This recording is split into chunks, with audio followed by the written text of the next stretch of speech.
नमस्कार साथियों। आज हम समझते हैं कि सत्य बोलना हमारे जीवन में कितना फ़ायदेमंद होता है। कुछ लोगों का ये मानना होता है कि सत्य बोलने से बहुत बार पछताना पड़ता है, पर ऐसा कभी भी नहीं होगा। हम इसको एक घटना के द्वारा समझते हैं। एक ऐसा दृष्टांत है जिसके द्वारा हम अच्छे से इस बात को समझ सकते हैं कि सत्य बोलना हमारे लिए कितना अच्छा हो सकता है। आज से यदि 50, 60, 70 साल, 80 पहले की बात की जाए, तो पहले के ज़मानों में न तो कोई वाहन थे, बहुत कम वाहन थे, बसें, मोटरसाइकिल, इन सब का बहुत ज़्यादा अभाव था। तो पहले के लोग जब यात्रा करने के लिए जाते थे, तब पैदल-पैदल ही जाते थे। तो एक बार क्या हुआ कि किसी गाँव में एक माँ और उसका बच्चा घर में रहते थे। उसके घर में और कोई भी नहीं था, केवल माँ और उसका 10-12 साल का बच्चा था। तो उस बच्चे ने अपनी माँ से कहा कि माँ, मुझे भी अपने गांव वाले जो किसी मंदिर तक जाते हैं यात्रा करने के लिए, मतलब देखने के लिए जाते हैं मंदिर के में, वहाँ पे जो मेला लगता है वहाँ पर जाते हैं, तो मुझे भी उनके साथ जाना है। माँ ने पहले तो मना कर दिया कि नहीं, तू बहुत छोटा है, अभी तू नहीं जा सकता, जब तू बड़ा होगा तब चले जाना। तब बच्चे ने बहुत ज़्यादा जिद की और माँ से कहा कि नहीं, मुझे तो जाना ही है। तब उसकी माँ ने कहा कि वाह, चला जाना। और उसकी माँ ने उसे केवल 10 पैसे दिए बस, जो कि उस समय के लिए बहुत बड़ी रकम थी। वर्तमान समय में 10 पैसे कोई मायने नहीं रखते। उस बच्चे को 10 पैसे दिए गए और उसकी माँ ने उससे एक ही बात कही थी कि बेटा, कभी भी झूठ मत बोलना, बस हमेशा जो भी हो वह सत्य बोल देना। क्योंकि पहले के लोग जब यात्रा करने के लिए जाते थे, तब कोई फिक्स नहीं था कि ये घर वापस आएंगे या नहीं आएंगे। रास्ते में कोई चोर, लुटेरे, डाकू लूट लेते थे उनको, कहीं कोई मर जाते थे। इस प्रकार की परिस्थितियाँ होती थी। तब उसकी माँ को भी बहुत पछतावा हो रहा था अंदर ही अंदर कि यह वापस आए या नहीं आए, ऐसी कुछ शंकाएं मन में थी। इसलिए उसने अपने बेटे से कहा कि तू कुछ भी हो जाए पर झूठ मत बोलना। अब उस बच्चे ने अपने मन में याद रखी इस बात को कि माँ ने कहा है कि झूठ नहीं बोलना, और वह भी चला गया।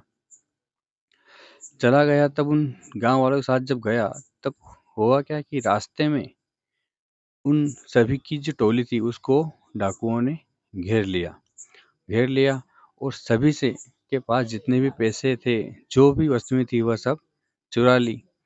एक सैनिक ने देखा कि यह बहुत छोटा बच्चा है, इससे पूछ तो लें कि इसके पास क्या है। तब उस सैनिक ने उस बच्चे से कहा कि तेरे पास क्या है, चल बता। उसने थोड़े जोर से आवाज में कहा। तो बच्चे ने कहा कि मेरे पास 10 पैसे हैं।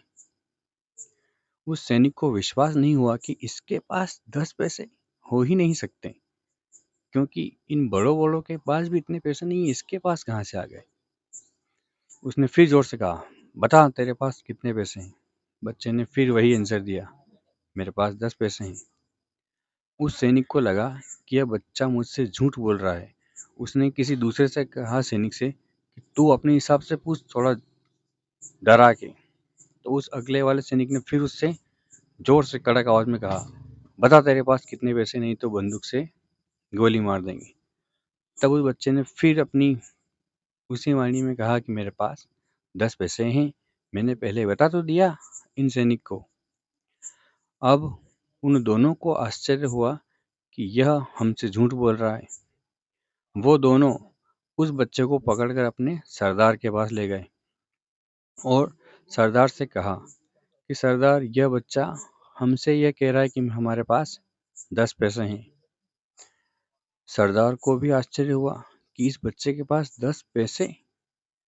मैंने पहले ही कहा कि 10 पैसे उस समय के लिए बहुत बड़ी रकम होती थी। तब सरदार ने कहा बच्चे से जोर से, बता तेरे पास कितने पैसे, नहीं तो तुझे यहीं पर मार देंगे।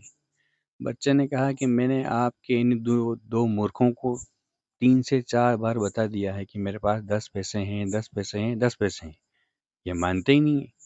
सरदार ने कहा, बता कहाँ है पैसे। उसने अपनी जेब में से निकाल कर बता दिए।